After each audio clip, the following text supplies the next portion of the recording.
সম্মানিত বন্ধুগণ, আসসালামু আলাইকুম। দূরে কাছে দেশে অথবা দেশে বাইরে থেকে প্রিয় বন্ধুরা, ঠিক এই মুহূর্তে যেখান থেকে বাস্তব জীবনের গল্প শোনার জন্য আমার সাথে জয়েন করেছেন, আমি আপন আর যে আপন জীবনের গল্পের 964তম পর্বে আপনাকে বরাবরের মতো স্বাগতম জানাচ্ছি। বন্ধুগণ, আজ আমি আপনাকে শোনাবো রংপুরের ছেলে, রংপুরের ভাই আব্দুল খালেকের জীবনের ভয়ঙ্কর রকম এক বাস্তব জীবন কাহিনী। বন্ধুগণ, আজকের গল্পের টাইটেল যে 900 বৎসর বয়সী পরীকে বিয়ে করে সংসার করে 20 বৎসর। আই রিপিট, যে 900 বছর বয়সী পরীকে বিয়ে করে সংসার করে এক যুবক 20 বৎসর, যার বাড়ি রংপুরে, এবং তিনি হচ্ছেন আব্দুল খালেক সাহেব। আচ্ছা, জীবনের গল্পের অনুষ্ঠানে আমি অনেক ভৌতিক বাস্তব জীবনের গল্প প্রচার করি। সেই প্রসঙ্গে অনেক ধরনের হুজুর কবিরাজের সাথে আমার মাঝে মাঝে কথা হয়ে থাকে। তো কোনো এক কবিরাজকে, মানে হুজুরকে আমি জিজ্ঞেস করেছিলাম যে জিন জাতি আসলে কত বৎসর বাঁচে। যেমন মানুষ 100 বৎসর, খুব বড় হলে, খুব বেশি হলে 120 বছর বা হাইস্ট 150 বছর বেঁচে থাকে। তো তেমনি করে জিন জাতি কত বৎসর এই পৃথিবীতে বেঁচে থাকে। তিনি আমাকে প্রতিউত্তরে যেটা বলল যে কোরআন হাদিস রিসার্চ করে তিনি আজ পর্যন্ত কোথাও পায়নি যে এক্স্যাক্টলি জিন জাতি এত বৎসর বেঁচে থাকে। জিন জাতি কত বৎসর বাঁচে এটা কোরআনের মধ্যে উল্লেখ নেই। তো সেখান থেকে তিনি আমাকে জাস্ট এইটুকুন বললো যে একটা ঘটনা তিনি আমার সাথে শেয়ার করলো যে হযরত ওমর ফারুক রাদিয়াল্লাহু তাআলা আল্লাহর হাবিবকে নিয়ে, রাসূল পাককে নিয়ে তিনি কোনো এক জায়গা দিয়ে হেঁটে যাচ্ছিল। ইন দ্য মিন টাইম দেখলো যে পাহাড় থেকে কোনো এক বৃদ্ধ লোক খুব কষ্ট করে আস্তে আস্তে করে টুকুর করে নেমে আসতেছিল। ওমর ফারুক লোকটাকে দেখে দয়া লাগলো এবং বলল যে তিনি এত কষ্ট করে পাহাড় থেকে নেমে আসছে, একটু দাঁড়াই। রাসূল পাককে নিয়ে তিনি দাঁড়ালেন এবং সেই লোকটা অনেক কষ্ট করে রাসূল পাক এবং ওমর ফারুক রাদিয়াল্লাহু তাআলার সামনে এসে দাঁড়ালো। রাসূল পাককে সালাম দিল। সালাম দেওয়ার পর রাসূল পাক জিজ্ঞেস করেছে, কে আপনি? আপনি কে? তিনি উত্তরে বলল, আমি একজন জিন। এনার বয়স ছিল অনেক বেশি, মানে অনেক বৃদ্ধ হয়ে গিয়েছিল। তো রাসূল বলল যে আপনি এতটা বয়স্ক, এত বৃদ্ধ, আপনার বয়স কত, এবং এই বয়সও আপনি পাহাড় থেকে নেমে আসছেন? তখন ওই জিন জাতিটা বলল যে আমার আসলে মানে কত বয়স এটা আমি সঠিক বলতে পারবো না, তবে আমি আপনাকে একটা ঘটনা বলি, একটা ছোট্ট উদাহরণ দিই যে আমি কত বৎসর আমার বয়স আপনি বুঝতে পারবেন। সেটা হচ্ছে যখন আদম আলাইহিস সালাম, হযরত আদমের যখন 2 সন্তান হাবিল কাবিল তারা মারামারি করে, বা কাবিল যখন হাবিলকে হত্যা করে, ওই মুহূর্তে আমি ছোট ছিলাম। সেই মুহূর্তে আমি মানুষের সামান্য যে দুষ্টমিগুলো হয়, যে মানুষের ক্ষতি করা বা ফসল নষ্ট করে দেওয়া, বাচ্চাদেরকে ধাক্কা দিয়ে ফেলে দেওয়া, এই ধরনের ছোট দুষ্টমিগুলো বা ছোট শয়তানিগুলো আমি করতাম। তাহলে চিন্তা করেন, হযরত আদম আলাইহিস সালামের পরে রাসূল পাক কত বছর পরে এসেছে, সেখানে কতটা বছর কেটে গেছে। তো সেই জিন এখনও সে হাঁটতে পারে, নিজে পাহাড় থেকে নেমে আসছে, ওরকম শক্তি তার শরীরে আছে। তবে তিনি বলেছিল যে আমি অনেকটা দুর্বল হয়ে গেছি, আমি সম্ভবত মারা যেতে পারি, আমার শরীরে আগের মতো শক্তি নেই, আমার মনে হয় যে আমার অনেক বয়স বেড়ে গেছে।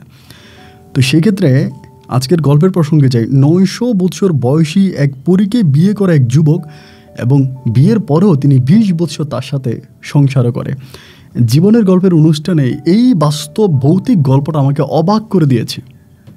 আমি নিশ্চিত করে বলতে পারি এই গল্পটা আজ আপনাকে অবাক করবে। তাই অনুরোধ করব যে শুরু থেকে শেষ পর্যন্ত গল্প জুড়ে আপনার আমার সাথে থাকবেন, এবং গল্প শেষে রংপুরের ভাই আব্দুল খালেককে আপনার মতো করে একটা মন্তব্য কমেন্ট বক্সে লিখবেন।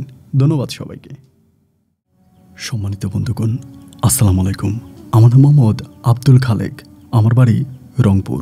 বন্ধুগণ, আমি আমার জীবনের গল্পটা শুরু করার শুরুতে আপনাদেরকে আমার পরিবারের বিষয়ে জানিয়ে রাখি। আমার পরিবারে আমি আছি, আমার মা আছে, রয়েছে আমার ছোট একটা বোন সহ আমার দাদি।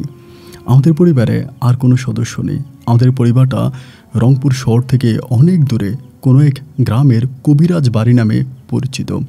এই কবিরাজ বাড়িতে আমাদের পরিবারটা ছিল এক নিম্ন মধ্যবিত্ত পরিবার। আমি আমার বাবাকে খুব কম সময় ধরে পেয়েছিলাম। অল্প কম সময়ে আমি আমার বাবাকে পাই। আমার বাবা 42 বৎসর বয়সে মারা যায়, এবং আমাদের মোটামুটি যে পরিমাণে জায়গায় সম্পত্তি ছিল সেগুলা বর্গা বাগা দিয়ে কোনোভাবে আমার দাদি আর আমার মা আমাদের পরিবারটাকে চালাচ্ছিল। আপনি শুনলে অবাক হয়ে যাবেন যে আমাদের পরিবারে প্রত্যেকটা পুরুষ 40 থেকে 50 বছরের মধ্যে মারা যায়। আমাদের পরিবারের কোনো পুরুষ 50 বছরের বেশি বাঁচে না। আমাদের বংশের কোনো পুরুষে 50 বছরের বেশি হায়াত নিয়ে দুনিয়াতে আসে না, এর আগে তারা মারা যায়। কারণ আমাদের এই পরিবারটা কবিরাজ পরিবারের খুব ভৌতিক একটা ঘটনা আমাদের পরিবারে আছে। আমি ঘটনার প্রসঙ্গে শুধু এতটুকুই বলবো, আমার দাদি খুব ভয় পাইত, আমাকে এতটাই ভয় পাইত যে আমি ঘুমাইলে আমার দাদি আমার পাশে জেগে থাকতো। আমার মনে হয় না যে কোনো দিন কোনো রাত্রি আমার দাদি আমার পাশে থেকে ঘুমিয়েছিল। সবসময় তিনি আমাকে পাহারা দিত। এবং আমাদের পরিবারের সবচেয়ে বড় যে সমস্যাটা ছিল, একটা জিন অথবা একটা ভূত কিংবা পেতনি বা পরী, যাই বলি না কেন, এই জিনিস একটা আমাদের পরিবারে সবসময় এক কালো ছায়া দিয়ে রাখে। যার জন্য আমাদের পরিবারের প্রত্যেকটা মানুষ, আমার দাদা, আমার দাদি এবং আমার মা, আমি, আমার ছোটো বোন, সবাই আমরা হাতের মধ্যে এক ধরনের একটা তাবিজ ব্যবহার করি। কারণ এই তাবিজ যদি আমাদের না থাকে তাহলে নাকি ওই জিনটা আমাদেরকে মেরে ফেলবে। এই ভয়টা আমাদের প্রতিটা মুহূর্তে আমাদেরকে তাড়া করে বেড়ায়। আমাদের এই পরিবারটা এক অভিশপ্ত পরিবার এই মর্মে, কেন জানি বৎসরের পর বৎসর, জনমের পর জনম একটা পরী বা একটা জিন আমাদেরকে তাড়া করে বেড়াচ্ছে, যেটা আমি আমার দাদির মুখে শুনতে পাই। সন্ধ্যার পরে আমার দাদি কোনো সময় আমাকে বাড়ির বাইরে থাকতে দিত না। আসরের আজানের সময় বাচ্চারা মাঠে খেলতে যায়, কিন্তু আসরের আজানের পরে দাদি আমাকে মাঠ থেকে নিয়ে আসতো এবং দাদি আমাকে কোনো সময় পড়াশোনাও করায় নাই। আমি এখন পর্যন্ত আমি টিপসই দিই, আমি নিজের নামটা লিখতে পারি না। আমাকে কখনো স্কুল মাদ্রাসায় পাঠায়নি, কারণ আমার দাদির মনে ভয় ছিল যে কোনো সময় হয়তো স্কুল মাদ্রাসায় গেলে জিন বা পরীরা আমাকে মেরে ফেলতে পারে। কেন এই ভয়? কেন আমাদের পরিবারটা অভিশপ্ত? কেন একটা পরী আমাদেরকে মারার জন্য দিনের পর দিন তাড়া করে বেড়াচ্ছে? কী এমন ঘটনা ঘটেছে আমাদের পরিবারে? এটা যতই দাদিকে জিজ্ঞেস করি, দাদি আমার সেই প্রশ্নের কোনো উত্তর দেয় না। শুধু আমাকে একটা কথাই বলে যে তোদের পরিবারের কোনো পুরুষ, বিশেষ করে তোদের পরিবারের কোনো পুরুষ 40 থেকে 50 বছরের বেশি বাঁচে না, এর মাঝে তারা মারা যায়। কারণ আমাদের পরিবারটা এক অভিশপ্ত পরিবার। কি অভিশাপ সেটার পিছনে আমি ছুটে বেড়াচ্ছি। এমন করে ছুটতে একটা পর্যায়ে আমি অনেকটাই বড় হই। আমার বয়স যখন প্রায় 16 বছরের কাছাকাছি, তখন আমার দাদি মারা যায়। আমার 16 বছর বয়স আমার দাদি মারা যায়, তখন আমি মাঠে ঘাটে কাজ করি, নদীর ধারে এখানে সেখানে কৃষিকাজ করি। এবং এটা আজ থেকে বহু বছর আগের কথা। সে সময় এত ইন্টারনেট, ফেসবুক, ইউটিউব, এই এত ভার্চুয়াল জগৎ ছিল না। তখন মানুষ মাঠে ঘাটে বসে খুব বড় জোরে হলে রেডিও শুনতো। রেডিও তখন খুব বেশি প্রচলন ছিল না। একটা গ্রামে একটা রেডিও থেকে হয়তো খুব বড় জোর 2টা রেডিও থাকতো। আমরা সন্ধ্যার পরে গ্রামের সব মানুষগুলো একত্রিত হয়ে ওখানে রেডিও শুনতাম এবং জিনার কাছে রেডিও শুনতাম। তিনাকে আমরা পয়সা দিতাম রেডিও শোনার জন্য। এবং গ্রামের মানুষগুলো রেডিওটা মাঝখানে রেখে চারপাশে গোল করে বসে আমরা রেডিও শুনতাম। রেডিওতে একটা গান দিলে আমরা এটা শোনার জন্য পাগল হয়ে থাকতাম। এমন করেই আমার 16-17 বছর কাটে। আমি তখন মোটামুটি একটু টাগরা জোয়ান হয়ে আমি যখন উঠি, তখন পর্যন্ত আমার মা আমার দাদির পরে আমার দায়িত্ব নিয়েছে। সবসময় আমার ডান হাতের এই জায়গায় আমার দাদি, আমার মা আমার তাবিজটা বেঁধে দেয় এবং 6 মাস পর সোনার উপর পানি দিয়ে তাবিজটা ধুয়ে আবার পরিয়ে দেয়। আবার এটা কবিরাজের কাছ থেকে পরিয়ে এনে আবার পরাই দেয়, যেটাকে গাও বন্ধ বা শরীর বন্ধের তাবিজ বলে। এই তাবিজটা আমি ব্যবহার করতাম। এটা দিয়েই আমি আস্তে আস্তে করে আমার সময়গুলো পার হতে থাকে। আমার যখন 18 বছর বয়স, আমি তখন থেকে একটা বিষয় খুব খেয়াল করি। আমার 18 বছর বয়সে আমার কাছে কেন জানি মনে হয় যে অদৃশ্য কিছু একটা জিনিস আমাকে সবসময় পাহারা দেয়। অদৃশ্য কোনো একটা জিনিস যেটাকে আমি দেখতে পাই না, এই জিনিসটা আমাকে তাড়া করে বেড়াচ্ছে। কিন্তু এই জিনিসটা কি, এটা কখনোই আমার চোখে পড়ে না। আমার চোখে সর্বপ্রথম একদিন আমি একটা জিনিস দেখতে পাই যেটা আমাকে অবাক করে তোলে। সে সময় আসলে বাসের ব্যবস্থা ছিল না, মানে বাস ছিল কিন্তু এত বেশি প্রচলন ছিল না। সারা দিনে রাতে মিলিয়ে হয়তো 1 থেকে 2টা বাস আমাদের এলাকা থেকে, মানে আমাদের এলাকার রাস্তা দিয়ে শহরের মধ্যে যেত। আমার হঠাৎ করে কোনো একটা কারণে আমি রংপুর শহরে যাব। তো রংপুর শহরে যাওয়ার জন্য আমি সকালবেলা ভোরে রওনা দিলাম। সকালবেলা ভোরে রওনা দেওয়ার পরে বাস আসলো প্রায় 11টার কাছাকাছি। আমাদের স্টেশন থেকে 11টার দিকে আমি তখন বাসে উঠলাম, রংপুর শহরে যাব। 2টা 3টে স্টেশন পার হওয়ার পরে হঠাৎ করে মানে মাঠের মাঝখানে একটা মহিলা বোরকা পরিহিত অবস্থায় বাসকে সিগন্যাল দিল। যখনই মহিলা বাসকে সিগন্যাল দিল, বাসটা সেখানে দাঁড়ালো এবং দাঁড়ানোর পরে এই মহিলাটা উঠলো, যার মুখ মানে আপনার বোরকা পরা ছিল এবং মুখের মধ্যে তার এরকম মাখা, মানে মাস্ক পরা বলতে আসলে হিজাব পরা ছিল, কালো হিজাব পরিহিত একজন মহিলা। আমার সামনে দিয়ে তিনি যখন যাচ্ছিল, তিনি আমার দিকে তাকালো এবং তার ওই তাকানিতে, তার ওই চোখের মধ্যে আমি স্পষ্ট আগুন দেখতে পেলাম। মনে হলো যেন আগুনের কুণ্ডলি তার চোখের মধ্যে ঘুরতেছে। আমি মুহূর্তের মধ্যে বুঝে গেলাম যে মহিলা কোনো নর্মাল মহিলা না। তিনি আমার পাশের সিটটা খালি ছিল, আমার পিছনের সিটটা খালি ছিল, এরপরও তিনি অনেক পিছনে গিয়ে বসলো, কারণ বাসটা আর একটু সামনে গেলেই কিন্তু ভরাট হয়ে যাবে। আমি তখন বসে আছি। এই মহিলা বাসে ওঠার পরে বাসটা যেন চলতেছিল না। ড্রাইভারে বারবার হেল্পারকে বলতেছিল যে চাকাগুলো একটু চেক করতো, একটু সামনে গেলে গাড়িটা দাঁড়া করায়, বলে চাকাগুলো একটু চেক কর, চাকাগুলো চেক কর, এবং চাকা চেক করা হয়। বাট চাকার মধ্যে কোনো সমস্যা নেই, ভরপুর হাওয়াও আছে এবং সব কিছুই ঠিক আছে, কিন্তু গাড়ি সামনের দিকে যাচ্ছিল না। এমন করে যেতে যেতে বড় স্টেশনে আসলো, 1টা 2টা 3টা করে স্টেশন পার হলো। এখনকার মতো তো আসলে মেয়ে মানুষ দেখলেই ইফটিজিং করা যেত না বা ডিস্টার্ব করা যেত না। এই মহিলা বাসে উঠছে, সে তার মতো করেই বসে আছে। অনেকটা 2 3 4টা কাউন্টার পার হওয়ার পরে, স্টেশন পার হওয়ার পরে আমি হঠাৎ করে পিছনের দিকে তাকায় দেখলাম যে মহিলাটা নাই। তো এরই মাঝে অনেক মহিলাই উঠেছে, অনেক মহিলাই নেমেছে, কিন্তু আমি বললে আপনি বিশ্বাস করবেন কিনা জানি না, আমি মহিলাটাতে টার্গেট রেখেছি। মহিলা যদি নামে তাহলে তো আমার পাশ দিয়ে নামবে। আমি টার্গেট করে বসে আছি, সে নামার সময় আমি দেখব, কিন্তু সে নামলো না। একটা পর্যায়ে আমি হেল্পারকে ডাক দিয়ে জিজ্ঞেস করলাম যে বাইরে আমার যে একটা মহিলা উঠেছিল, আমার পিছনে বসছে, মহিলাকে ভাড়া দিয়েছে, মহিলা কি নেমেছে? ওই যিনি সুপারভাইজার ছিল গাড়ির, তিনি বলে ভাই আমার কিছু মনে নাই যে কোন মহিলা উঠেছে কোন মহিলা নেমেছে, আমার কিছু মনে নাই, ভাড়া কাটছে কি না আমার সেটাও মনে নেই। আমি তখন স্পষ্ট বুঝতে পারি যে মহিলাটা কোনো খারাপ মহিলায়, ভালো কোনো মহিলা ছিল না। আমি তখন আমার শহরের কাজ শেষ করে সন্ধ্যার আগেই আমি জোহরের মানে আপনার আসরের পরে আবার রংপুর শহর থেকে রওনা দিলাম আমি আমার বাড়ির উদ্দেশ্যে। একইভাবে এই মহিলাটা আবারও একটি স্টেশনে বাসে উঠলো। এবার যখন মহিলা বাসে উঠলো, আমার শরীরটা তখন পুরো গরম হয়ে গেল এবং আমার ভিতরে এক ধরনের একটা গরম ভাব অনুভব হতে শুরু হলো। মনে হলো যেন কয়েক টনের কোনো কিছু একটা জিনিস আমাকে চাপা দিয়ে ধরেছে। এটাকে ভেদ করে আমি কোনোভাবে উপরের দিকে উঠতে পারতেছি না। আস্তে আস্তে করে সন্ধ্যা ঘনিয়ে আসছে, বাসের গতিও কমে যাচ্ছে, নিজের মনের ভিতর ভয় কাজ করতেছে। একবার মন চাচ্ছে বাসের ড্রাইভারকে বলি যে বাস থামাও, আমি নেমে যাই। আবার মনে হচ্ছে যারে নেমে আমি কোথায় যাব, কারণ এখন তো ওখান থেকে আবার আজকে দিনের কোনো বাস পাওয়া যাবে না। এমন না, ওই সময়টা এরকম ছিল না যে রাস্তার মধ্যে সিএনজি আছে, বেবি ট্যাক্সি আছে, উঠা যাবে না। ওই বাসে করে যাত্রীদের যেতে হয়, আদার্স কোনোভাবে যাওয়ার কোনো সিস্টেম সেখানে ছিল না। এক পৃথিবী ভয় ভীতি নিয়ে আমি তখন আস্তে আস্তে করে বাসের মধ্যে বসে আছি। বাসটা যখন আমাদের কাউন্টারে থামলো, থামার পরে আমি বাস থেকে নেমেছি, তখন গুটগুটে অন্ধকার হয়ে গেছে। মাগরিবের পরে আকাশে এক ঝিলি মেঘ উড়ে বেড়াচ্ছে। আমার কাছে তখন মনে হলো যে আমার বাড়ির যে রাস্তা, সেই রাস্তা দিয়ে যদি আমি এখন হেঁটে যাই তাহলে আমি নির্ঘাত মারা যাব। একটা শ্মশানঘাট সহ অনেক বড় একটা কবরস্থান পার হয়ে আমাকে আমার বাড়িতে পৌঁছাতে হবে। এটা আমার দ্বারাই কোনো অবস্থায় সম্ভব নয়। আমি তখন চিন্তা করলাম যে কী করা যায়, আমি কি করব। এই সময়ের মতো কোনো মোবাইল ফোন ছিল না যে আমি ফোন করে এলাকা থেকে কাউকে বলবো এসে আমাকে আপনি নিয়ে যান। আমি এলাকার কোনো লোককেও ফোন করি নাই। না করার পরে বাজারেই একটা মসজিদ ছিল। আমি তখন বাজারে ওই মসজিদে নামাজ পড়ার জন্য ঢুকলাম। এশার আজান দিল। এশার আজানের সময় তখন মসজিদের মানে আপনার যে বাজারের যে লোকজনরা ছিল, শুধুমাত্র বাজারের লোকজনরাই তখন নামাজ পড়ার জন্য আসে, কারণ সন্ধ্যার পর পরে বাজার তখন বন্ধ হয়ে যায়।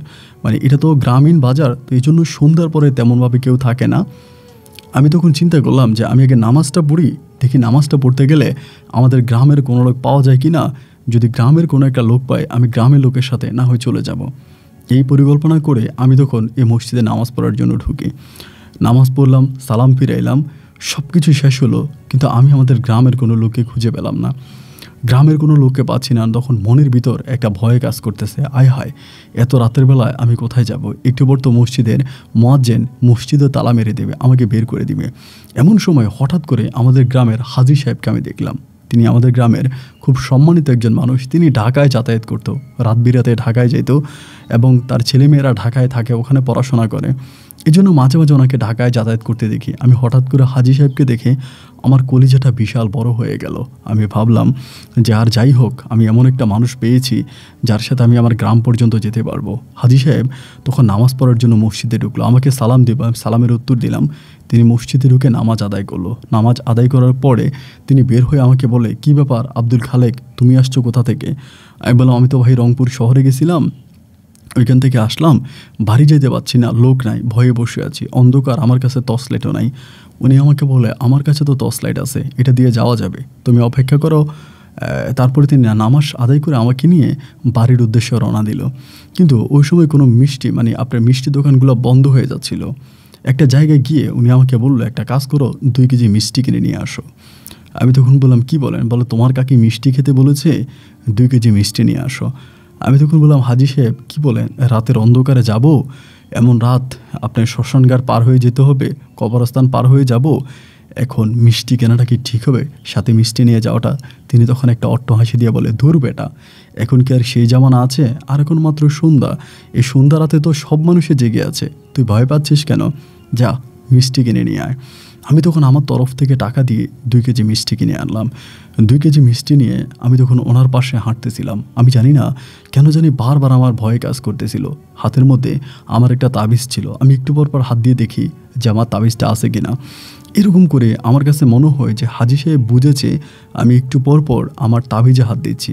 হাজী সাহেব আমাকে জিজ্ঞেস করলো, কিরে, একটু পরপর তুই তো ডান হাতে কি ধরিস? আমাকে এটা বললো। আমি তখন বললাম, হাজী সাহেব ধরতেছি, আমার হাতে একটা জিনিস আছে, এটা একটু চেক করে আসছে কিনা। বলে, কি তোর হাতে, দেখি তো। আমি বললাম যে না, আপনি দেখতে হবে না, আপনি হাঁটেন। একটু হাঁটার পরে তিনি আমাকে বললো যে, কি তোর হাতে বলতো? আমি বললাম, তাবিজ। উনি আমাকে বলে, তুই কি মুসলমান? আমি বললাম, হ্যাঁ আমি মুসলমান। তিনি বলে, তুই কি জানিস কোনো মুসলমান তাবিজ ব্যবহার করতে পারে না, তাবিজ ব্যবহার করা শিরিক, হারাম, তুই তাবিজ খুলে ফেল। আমি বললাম, আপনি এটা কী বললেন? আমি তাবিজ কেন খুলে ফেলবো? তাবিজ খুলে ফেলার প্রশ্নই আসে না। তিনি আমাকে বলে, দেখ, তাবিজটা খুলে ফেল, এটা তোর সাথে রাখা ঠিক না, তাবিজ ব্যবহার করলে মানুষ থাকে না, সে কাফের হয়ে যায়। আমাকে এরকম করে বলল। আমি বললাম যে না, আপনি যতই কথা বলেন, আমি তাবিজ খুলবো না, তাবিজ আমি কেন খুলতে যাব? এরকম করে ওনার সাথে তর্ক বিতর্ক করতে করতে এক দুই করে আমি সামনের দিকে অগ্রসর হচ্ছিলাম। এবং অনেকটা দূর যাওয়ার পরে আমি হঠাৎ করে দেখলাম, শ্মশান ঘাটের কাছাকাছি যখন আসলাম, দেখলাম যে শ্মশান ঘাটের ওইদিকে অনেকগুলো মানুষ যাতায়াত করতেছে, মানে হাঁটাহাঁটি করতেছে। জিনিসটা দেখার পরে আমি খুব অবাক হয়ে গেলাম। আমাদের গ্রামের কোনো হিন্দু লোক মারা গেছে কি? যদি হিন্দু লোক মারাই যাবে, তাহলে রাত্রিবেলায় তাকে যদি দাহ করতে আসবে, তাহলে তো অনেক মানুষ থাকবে। কিন্তু আমার কাছে মনে হয় যে 5-6 জন মানুষ, খুব বেশি মানুষ নাই। ওইদিকে তাকাইও আমার ভিতর তখন ভয় কাজ করছে। আমি তখন হাজী সাহেবকে জিজ্ঞেস করলাম, কী ব্যাপার হাজী সাহেব, এখানে এরকম অবস্থা দেখাচ্ছে কেন? মনে হচ্ছে যেন কিছু মানুষ হাঁটাহাঁটি করতেছে, কেউ কি মারা গেল আমাদের গ্রামের? হাজী সাহেব আমাকে বলে, তুই আমার সাথে আসছিস, আমিও তো তোর সাথে আসছি, আমি কি করে জানি কেউ মারা গেছে কিনা? একটা মুহূর্তে আমি বললাম যে, তাহলে চলেন না, দেখে আসি কেউ মারা গেছে কিনা। তিনি বলে, ভালোই বলেছিস, চল তাহলে দেখি। না না না, আমি যাব না। কেন যাবি না? এমন, আমার ভালো লাগতেছে না, চলেন বাড়ির দিকে যাই। বাড়িতেই চলে যাই, আমার শরীরটা জানি কেমন কেমন লাগছে। উনি আমাকে বলে, তোর কি হয়েছে? আমি তো বুঝলাম না, তুই কেমন জানি একটা ভয় পাচ্ছিস, সে তো ভয় কেন পাচ্ছিস? আমার না, আমি ভয় পাচ্ছি না। তিনি আমাকে বলে, শোন, আমি যদি তোর সাথে থাকি তুই ভয় পাবি না, ভয় পাওয়ার কিছু নাই। এই বলে আমি আস্তে আস্তে তার সাথে আরও দূর পর্যন্ত যাচ্ছিলাম। একটা সময় আমি কবরস্থানের কাছাকাছি আসলাম। কবরস্থান আসার পরে কবরস্থানটা যখন পার হয়ে গেলাম, কবরস্থান আমার খুব ভয় লাগতেছিল। কবরস্থান পার হওয়ার পরে হাজী সাহেব হঠাৎ করে আমাকে বলে, সর্বনাশ তো করে ফেলেছি। আমি বললাম, কী সর্বনাশ করেছেন? তিনি আমাকে বলে, আমার কাছে কিছু টাকা ছিল, আমি টাকাগুলো একটা পলিথিনে পেঁচিয়ে কোমরে বেঁধে এনেছি। এরপর আমি যখন অজু করেছিলাম, অজু করার পরে আমি টাকাগুলো ওই জায়গায় রেখে চলে আসছি। কোন জায়গায়? বলে, যেখানে অজু করেছি সেখানে। আমি বললাম, মানে অজুখানায়? তিনি বলে, হ্যাঁ। তাই আমি বললাম, আপনি অজুখানায় টাকা রেখে আসছেন, এখন গেলে কি আপনি সেই টাকা পাবেন? উনি বলে, পাবো, যেহেতু মুয়াজ্জিন মসজিদ তালা মেরে দিয়েছে, সন্ধ্যার পর তো কেউ, মানে এশার পর তো কেউ আর ওখানে ঢুকবে না, সুতরাং আমার কাছে মনে হয় আমি গেলে টাকাটা পাবো। আমি বললাম, হাজী সাহেব আপনি কি পাগল হয়ে গেছেন? উনি আমাকে বলে, হ্যাঁ, টাকাটা আমি পাবো, তুই বাড়ির দিকে যে আমি টাকাটা নিয়ে আসি। আমি বললাম, আপনার পায়ে ধরে আমাকে আরেকটু সামনে দিয়ে আসেন, আমার ভয় লাগতেছে। এই বলার পরে তিনি আমাকে আমাদের গ্রামে ঢুকাই দেয় আর কি। আমাদের গ্রাম মানে ওনারও গ্রাম, ওনারও বাড়ি। এই বলে তিনি আমাকে ঢুকাই দেওয়ার পরে আমি তখন বাড়ির দিকে চলে গেলাম। উনি পুনরায় আবারও টাকা খোঁজার জন্য গেল, কারণ টাকাটা ওনার খুব দরকার ছিল এবং তিনি খুব ভয় পেয়ে গেল যে টাকাটা পাবে কিনা। তিনি খুব তাড়াহুড়ো করে দৌড়িয়ে চলে গেছে, খুব দৌড়ে গেল। আমি বাড়িতে আসলাম, আসার পরে মারে ডাকলাম। মা তো খুব গালাগালি আমাকে, এবং ছোটো বোনও গালাগালি করতেছে যে আপনি এত রাতের বেলায় আপনি কেন আসলেন, আপনি আসলেন কেন। আমার মা আর ছোটো বোন মিলে একবার চিন্তা করলো যে আমাকে আনার জন্য স্টেশন পর্যন্ত যাবে, কিন্তু আমি কোন সময় আসবো সেটা তো আর তারা জানে না। আম্মা বলে কী করে আসলি? আমি বললাম হাজি সাহেবের সাথে আসছি, উনি ঢাকায় গেছিল, ওনার সাথে আমি আসছি। আম্মা তখন আর কোনো কিছু বলল না, রাতের খাবার দিল, আমি রাতের খাবার সম্পূর্ণ করলাম। রাতের খাবার সম্পূর্ণ করার পরে আমি তখন শুইতে গেলাম। শুইতে যাওয়ার পরে হঠাৎ করে আমার মনে হলো কথায় কথায় মিষ্টির পটলাটা কিন্তু আমি ওই ইয়ের কাছে, হাজি সাহেবের কাছে দিয়ে দিয়েছি। তা হাজি সাহেব তো মিষ্টির পটলাটা নিল, আমাকে তো মিষ্টির টাকাটা দিল না। তো ভাবলাম হয়তো তিনি ভুলে গেছে, ওই টাকার শোকে তিনি আবার দৌড়িয়ে টাকা আনার জন্য গেছে, এই জন্য সম্ভবত আমাকে টাকাটা দিতে ভুলে গেছে, এই হয়তো দিয়ে দিবে।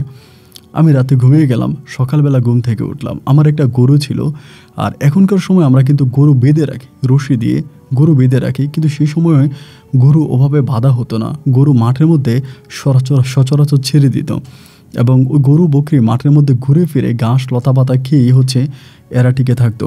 ওভাবে আমার একটা গরু ছিল, আমি তখন গরুটা নিয়ে মাঠে ছেড়ে দেওয়ার উদ্দেশ্যে গেলাম, এবং মাঠে আমি গরুটা ছেড়ে দিয়ে আসতেছি, এমন সময় দেখলাম আম গাছের নিচে হাজি সাহেব বসে আছে। তো ওনার আবার গরু আছে 3টা, উনিও 3টা গরু ছেড়ে দেওয়ার জন্য মাঠে যায়। ভাবলাম তিনি তো ওনার গরু ছেড়ে দিয়ে হয়তো মাঠে বসছে। আমি দেখে সালাম দিলাম, হাজি সাহেব আসসালামু আলাইকুম। আমার বলে ওয়ালাইকুম আসসালাম, কী খবর আব্দুল খালেক, তোমাকে তো দেখি না। আমি বললাম দেখবেন কেমনে, আপনিও এলাকায় থাকেন না, আমিও এলাকায় থাকি না। তিনি আমাকে বলে ও আচ্ছা। আমি বললাম তো কালকে কি আপনি টাকা পাইছিলেন? উনি আমাকে বলে টাকা? কিসের টাকা?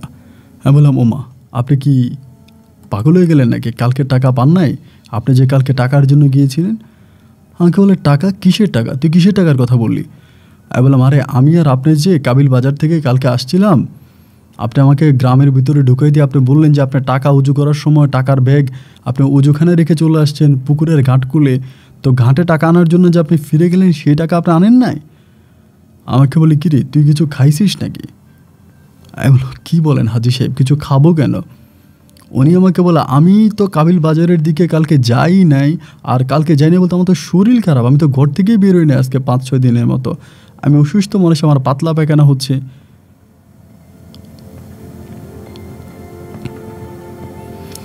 আমার তখন শরীরটা ঠান্ডা হয়ে গেল, এবং আমি আর কথা বলতে পারতেছিলাম না, মনে হচ্ছে আমি এখানে অজ্ঞান হয়ে যাব। আমি তখন পুনরায় আবারও হাজি সাহেবকে জিজ্ঞেস করলাম, আপনি কি বললেন এটা? আপনি কি বাজারে যান নাই? আপনি ঢাকায় যান নাই? আপনার হাতে ব্যাগ ছিল না? উনি আমাকে বলে তুই একটা ভালো ডাক্তার দেখা, আর তা না হলে এই যে গরমের মধ্যে গরু চড়াচ্ছিস তোর মাথা ঘুরে পড়ে যাবে, তুই আউলা শাউলা কথা বলতেছিস। এই বলে উনি হাঁটতে হাঁটতে বাড়ির দিকে রওনা দিল। আমি একটা দৌড় দিলাম, দৌড় দিয়ে বাড়িতে আসলাম। আসার পরে মনে হয় অজ্ঞান হয়ে যাওয়ার মতো অবস্থা। আমি জায়গার মধ্যে বসে একদম ঘামাচ্ছি। আমার আম্মা এসে আমাকে হাত পাখা দিয়ে বাতাস করতেছে এবং আমার মুখের ঘামগুলো মুছে দিচ্ছে। আমাকে বলে কী রে তুই এরকম করে ঘামাচ্ছিস কেন? বললাম মা গো, আমার মধ্যে তো আমি নাই গো মা। আমার আম্মা বলে কি হয়েছে বলতো? আমি বললাম তুমি একটা কাজ করো, আমাকে দাওয়ের মাথা করে আগে আমাকে একটু লবণ এনে খাও, আমি একটু লবণ খাই দাওয়ের মাথায়, আমার তো অনেক ভয় লাগতেছে। আমার মা তখন দাওয়ের মাথায় একটু লবণ দিয়ে ওই লবণটা আমাকে ঘরের দরজায় দাঁড়িয়ে খাওয়াই দিল। আমি তখন খেলাম। খাওয়ার পর আমি মাকে বিস্তারিত বললাম যে মা এমন এমন ঘটনা। মা আমাকে বলে বলিস কি তুই? আমি বললাম হ্যাঁ। মা তো শোনার পর অবাক হয়ে গেল। দুপুরে খাওয়া দাওয়া শেষ করে আমি আর মা তখন আস্তে আস্তে হাঁটতে হাঁটতে ওই হাজি সাহেবের বাড়ির দিকে রওনা দিলাম। হাজি সাহেবের বাড়িতে গেলাম এবং যাওয়ার পরে আমার আম্মা হাজি সাহেবকে জিজ্ঞেস করলো কী ব্যাপার, আপনি কি ঢাকায় গেছিলেন আপনার ছেলে মেয়ের কাছে? তিনি বলে কি কও এগুলা, তুমি আর তোমার ছেলে তোমাদের কি মাথা খারাপ হয়ে গেল? আমি ঢাকায় যাব কখন? আমি অসুস্থ মানুষ, আমার পাতলা পায়খানা হচ্ছে, আমি কলা খেতে খেতে আমার জান শেষ হয়ে যাচ্ছে, তুমি আমাকে বলো আমি ইয়েতে গেছি। এটা কী ধরনের কথাবার্তা বলো? না এরকম কিছুই না, আমি ঢাকাতেও যাইনি, আমি তো বাড়িতেই বসে আছি। হাজি সাহেবের বউ একই কথা বললো যে না ইনি তো ঢাকায় যায়নি, ইনি তো বাড়িতে, ইনি অসুস্থ। আমার মা তখন আমার হাতটা শক্ত করে ধরে আমাকে বলল খালেক বাড়ির দিকে চল। আমি তখন বাড়ির দিকে আসতেছি, মা আমাকে বলে একটা ভালো জিন তোকে রক্ষা করেছে, একটা ভালো জিন তোর সঙ্গ নিয়ে তোকে বাড়ি পর্যন্ত দিয়ে গেছে, তা না হলে তুই রাস্তার মধ্যে মারা পড়তি। সন্ধ্যার পরে আর কখনো বাড়ির বাইরে যাইস না। আমি বললাম মা এটা কেন? কেন সন্ধ্যার পরে আমি বাড়ির বাইরে যাব না? তুমি আমাকে বলো, আমি তো কোনো অন্যায় করি নাই, কোনো অপরাধ করি নাই, তাহলে সন্ধ্যার পরে বাড়ির বাইরে আমি কেন যাব না? মা আমাকে একটা কথাই বলে, সন্ধ্যার পরে কখনো বাড়ির বাইরে যাইস না, কারণ তোদের বংশের কেউ বেশি দিন বেঁচে থাকে না। আমি তোকে বিয়ে করাবো এবং খুব তাড়াতাড়ি তোকে বিয়ে করাবো, যাতে তোর একটা সন্তানাদি হয়ে যায়, তা না হলে তো তোদের বংশটা শেষ হয়ে যাবে। আমি তখন বললাম, ঠিক আছে, বিয়ে করাবা ভালো কথা, কিন্তু আমাকে নিয়ে তো ভয় পাওয়ার কি আছে? আমার আম্মা বলে, তুই যদি সত্যিটা জানতে পারিস তাহলে কেন ভয় পাই এটা তুই বুঝতে পারবি, কিন্তু সত্যি বলার সময় এখনও হয়নি। সময় হলে আমি সব কিছু তোকে বলবো। আমি জানি না আমার মা সময় হলে আমাকে কি বলবে, কি এমন সত্য আমার মা নিজের পেটে লুকিয়ে রেখেছে। এমন করে সময়গুলো আমার সামনের দিকে পার হচ্ছে। যেতে যেতে একটা পর্যায়ে আরও অনেকগুলো মাস কেটে গেল। একবার যে আমার মা আমার জন্য মেয়ে দেখলো, এক গ্রামে একটা মেয়ে দেখলো, আমাকে বলল, সকালবেলা তুই আর আমি মিলে মেয়েটা দেখতে যাব, যদি সব কিছু ঠিক থাকে তাহলে বিয়ের পাকা কথা দিয়ে আসবো। আমি মেয়ে দেখার জন্য গেলাম এবং মেয়ে দেখলাম। আমার সামনে মেয়েকে বসানো হলো, আমার মা বসলো, আমি বসলাম। আমার ভিতর তখন রাগে ফেটে যাচ্ছিল শরীরটা। আমার মা আমার জন্য এরকম কালো একটা মেয়ে দেখলো। আমি দেখতে শুনতে কত সুন্দর সুদর্শন চেহারার একটা মানুষ, কিন্তু আমার মা আমার জন্য এরকম কালো চেহারার একটা মেয়ে দেখলো। আমি তখন কিছুই বললাম না। সাথে আমার ছোট বোনও ছিল। আমি তখন খাওয়া দাওয়া করলাম। খাওয়া দাওয়া শেষ করে আমি আস্তে আস্তে করে মেয়ে দেখার পর্ব শেষ করে বাড়ির দিকে রওনা দিলাম। মা আর আমি হেঁটে হেঁটে আসতেছিলাম, একটু সামনে গেলে বেনগাড়ি পাবো। খানিকটা সামনে এসে বেনগাড়িতে উঠলাম। বেনগাড়িতে ওঠার পরে আমি আর কোনো কথা বলি না, একদম চুপচাপ বসে আছি। মা আমাকে বারবার বলে, আব্দুল খালেক, কথা বলিস না কেন, কথা বল। আমি বললাম, মা ভালো লাগছে না। বাড়ি পর্যন্ত আসলাম। বাড়ি আসার পরে মুখটা কালো করে আমি খাটের মধ্যে শুয়ে পড়লাম। বেশ কিছুক্ষণ আমার বোন আমাকে ডাকলো, ছোটো বোন আমাকে ডাকলো, আমি আসলাম না। একটা পরে মা আমার রুমে গিয়ে বলল, কি হয়েছে তোর? মেয়ে দেখার পর থেকে তোর মনটা এত খারাপ হয়ে গেল, তোর কি মেয়ে পছন্দ হয় নাই? আমি বললাম, মা, আমাদের কি জায়গা সম্পত্তি কম আছে, নাকি আমার কোনো খুদ আছে, নাকি আমার কোনো সমস্যা আছে, নাকি আমার পারিবারিক কোনো সমস্যা আছে? মা বলে, না তো, সব কিছুই তো ঠিক আছে। আমি বললাম, তাহলে তুমি আমার জন্য এরকম কুৎসিত চেহারার একটা মেয়ে কেন দেখতে গেলা, যার মুখের দিকে তাকালে দ্বিতীয়বার তাকাতে ইচ্ছে হয় না? গুটগুটে অন্ধকার রাত্রির মতো কালো তার চেহারা। আমার মা আমার দিকে তাকিয়ে বলে, কি বলতেছিস সেগুলো তুই উল্টা পাল্টা? আমি বললাম, কি বলবো, এত কালো মেয়ে আমাকে দেখিয়ে এনেছো, আমার মনে তো খারাপ হয়ে গেল। আমার মা বলে, আস্তাগফিরুল্লাহ মিন জালেক, এই মেয়ে পুরীর মতো সুন্দর, সাদা দবদবা, এরকম সাদা মেয়ে তো অত্র এলাকাতেও তুই খুঁজে পাবি না। এত সুন্দর সুদর্শন চেহারার এত সুন্দর একটা মেয়ে, সাদা মেয়েটার তুই কালো বললি? আমি বললাম, ও মা, আমি দেখলাম মেয়ে কালো, এবং এরকম কালো আমি জীবনেও দেখি নাই, এরকম কালো মানুষ আমার জীবনেও দেখে নেই। আমার মা তখন আমার চোখের দিকে তাকিয়ে বলে, কি হয়েছে তোর বলতো? আমার মা তখন তাবিজটা খুলে নিয়ে তাবিজটা সোনার উপর পানি দিয়ে ধুয়ে আমার হাতে আবার পরাই দিল, এবং এই তাবিজটা পরানোর পরে আমার শরীরটা হালকা ঠান্ডা হয়ে গেল, মানে শরীরটা একটু ঠিক হলো। আমার আম্মা বলে, তুই কী দেখেছিস? আমি বললাম, মা, আমি দেখেছি খুবই কালো এবং দাঁতগুলো ওঁচা ওঁচা টাইপের একটা মেয়ে আমার সামনে এসে বসেছে। মা আমাকে বলে, তুই উল্টা পুল্টা দেখেছিস। আসলে যে মেয়েটা এসে তোর সামনে বসেছে সে খুবই সুন্দরী একটা মেয়ে ছিল, এটা কোনো কালো মেয়ে ছিল না। আমি বললাম, তাহলে আমি যেটা দেখেছি? মা বলে, আল্লাহ ভালো জানে তুই কি দেখেছিস। তার কয়েকদিন পরে আমার মা তাদেরকে অনুরোধ করে আবারও বলল, আমার ছেলে মেয়ে দেখার জন্য আসবে, ছেলে মেয়ে দেখার জন্য আসবে। কথা বলার পরে তারা ডিরেক্টলি মানা করে দিল, একবার দেখে গেছে, এখন আবার দেখতে যাবে, তারা মেয়ে দেখাবে না। আমার মা বলে, ঠিক আছে, মেয়ে দেখতে হবে না, আমরা বিয়ে করাবো। আমার আম্মা বলে, না, আমার কাছে আর তারা এই মেয়ে বিয়েই দিবে না। পরিশেষে আমাদের নিজ বাড়িতে আমার এক দূর সম্পর্কের চাচাতো ভাইয়ের কাছে এই মেয়েকে বিয়ে দেওয়া হয়, এবং এই বিয়ের অনুষ্ঠানে আমি সহ যাই। ভাই, আমি বললে বিশ্বাস করবেন না, মেয়েকে দেখার পরে আমি অবাক হয়ে গেলাম। এত সুন্দরী মেয়ে আমার জীবনে আমি দেখি নাই, পরীর মতো সুন্দর এক মেয়ে। অথচ আমি যাকে দেখেছিলাম এই সেই মেয়ে না, আমি দেখেছি কুৎসিত কালো চেহারার বিবস্ত্র চেহারার একটা মেয়ে। এটা এই মেয়ে না যে মেয়ে আমার ভাই বিয়ে করে এনেছে। মাকে বারবার বলি যে, মা, তুমি সম্ভবত ভুল করছো, আমি যে মেয়েকে দেখছি এই সেই মেয়ে না। আমার মা বলে, আমার বোন বলে, ভাইয়া, আম্মা না হয় ভুল দেখেছে, আমি কি ভুল দেখেছি? আমি সহ গেলাম, এই ঘরে একটাই মেয়ে আছে, আর এই মেয়েটাকে উনি বিয়ে করে আনছে, আর আপনি বলতেছেন যে অন্য কোনো মেয়ে দেখেছে। অন্য কোনো মেয়ে দেখতে যাবে কেন? মায়ের কথা, বোনের কথা ঠিক, তার মানে হচ্ছে আমার কথাই ভুল। আমি এই ভুল সিদ্ধান্তের মাঝে পড়েছিলাম। এরকম করে সময়গুলো কাটতেছে, দিন আর রাতগুলো কাটতে কাটতে একদিন সন্ধ্যার পরে মাগরিবের আজানের পরে ঘুরে ঘুরে বৃষ্টি পড়তেছে। তো ওই সময় কিন্তু আগের মতো টিপ কল ছিল না, মানে গ্রামে বা বাড়িতে একটাই টিউবওয়েল ছিল। ওই টিউবওয়েল থেকে পানি নিয়ে কিন্তু সবাই পান করতো। এখন যেরকম বাড়ি বাড়ি প্রতি রুমে রুমে আপনার টেপ আছে, টেপ দিয়ে আমরা পানি ছেড়ে পানি খাই, এরকম কিন্তু ছিল না। পুরো গ্রামে একটা কি দুইটা টিপ কল ছিল এবং সেখানকার পানি ব্যবহার করে মানুষ চলতো। একবার যে আমার বোন তখন টিপ কলের পানির জন্য যায়, ওই দিন প্রচুর পরিমাণের আপনার ভিড় ছিল, অনেক মানুষ ছিল, গ্রামের অনেকে আসছে পানি নেওয়ার জন্য। আমার বোনও তখন পানির জন্য গেল, সন্ধ্যা হয়ে গেল, কিন্তু আমার বোন এখনও ফিরে আসছে না। আমার মা বলে একটু সামনের দিকে যায় দেখতো ওর কী হলো, আসতেছে না কেন, পানির জন্য গেল। আমি তখন হাতে হারিকেন ছিল, হারিকেন নিয়ে আস্তে আস্তে যাচ্ছিলাম। আমি যখন আপনার কলপারে গেলাম, কলপারে গিয়ে দেখলাম যে কলপারে কোনো মানুষ নেই, সম্পূর্ণ ফাঁকা, কোনো মানুষ নাই, একেবারে খালি। এটা দেখার পর তো অবাক হয়ে গেলাম, কিরে কলপারে তো কোনো মানুষই নেই। পাশের ঘরে যে মহিলা ছিল, মহিলার ডাক দিয়ে জিজ্ঞেস করলাম যে খালা, আমার বোনকে আসছিল? বলে তোমার বোন তো পানি নিয়ে সেই কখনই চলে গেছে, পানি নিয়ে সে কখনই চলে গেছে। তা পানি নিয়ে চলে গেল, আমার বোন কোথায় গেল? আস্তে আস্তে করে বাড়ির দিকে আসার সময় আমার কাছে মনে হলো যে গুড়ি গুড়ি বৃষ্টির মধ্যে কিছু একটার মধ্যে মনে হয় যেন টিনের উপরে বৃষ্টি পড়লে, বৃষ্টির ফোঁটা পড়লে যেরকম একটা শব্দ হয় না, মানে টিনের মধ্যে পড়লে কিন্তু একটা জনজন যেন একটা শব্দ হয়। তখন বৃষ্টির ফোঁটা যখন পড়তেছিলাম তখন জনজন শব্দ শুনতে পেলাম, এবং জনজন শব্দের একটা পর্যায়ে আমি তখন হঠাৎ করে তাকিয়ে দেখতেছি যে এই আমার বোন যে কলসিটা নিয়ে আসছিল, এটা ছিল সিলভারের কলসি।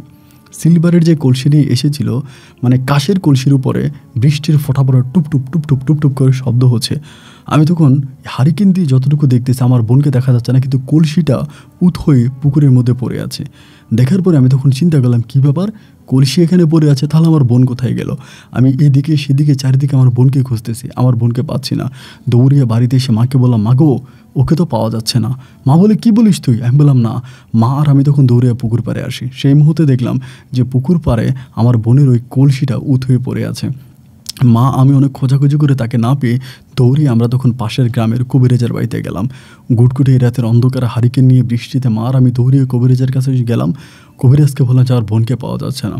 কবিরাজ তখন দেখে বলতেছে, আপনার মেয়ে এই পুকুরের কোনো এক পাড়ে পড়ে আছে, আপনারা গিয়ে দেখেন।